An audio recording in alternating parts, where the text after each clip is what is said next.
हे गाईज, तर ही आपली ब्रायडल ऑर्डर आहे. तर एकदा चेक करत होते की सगळं व्यवस्थित दिलंय का, एखादी वस्तू राहिली नाही ना हे चेक करत होते. कारण की ऑर्डरमध्ये कधी कधी छोटी एखादी गोष्ट मिस होऊन जाते, त्याच्यामुळे ब्रायडलची ऑर्डर होते, त्याच्यामुळे परत एकदा कन्फर्म करत होते सगळं व्यवस्थित दिलंय का. त्याच्यानंतर माझी दुपारची एक ऑनलाईन बॅच होती, सो मी त्याच्या डिटेल्स चेक करायच्या होत्या, स्टुडंटचे शेड्यूल चेक करायचे होते.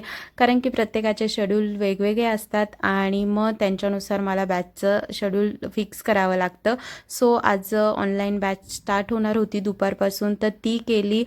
2 ते 2.5 तास ऑनलाईन बॅचसाठी जातात. त्याच्यानंतर एवढी छान ज्वेलरी होती, सो ती मला घालून पण पाहायची होती. तर त्याच्यामध्ये मुंडवळ्या पण होत्या, तर त्या अशा तुम्हाला दाखवल्या.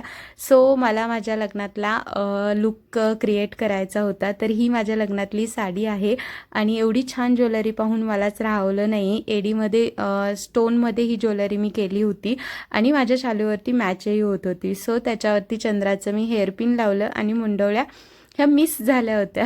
तर लग्नाचा लुक वाटत नव्हता हा. सो मुंडवळ्या लावून पण पाहायला तर कसा वाटतोय नक्की सांगा.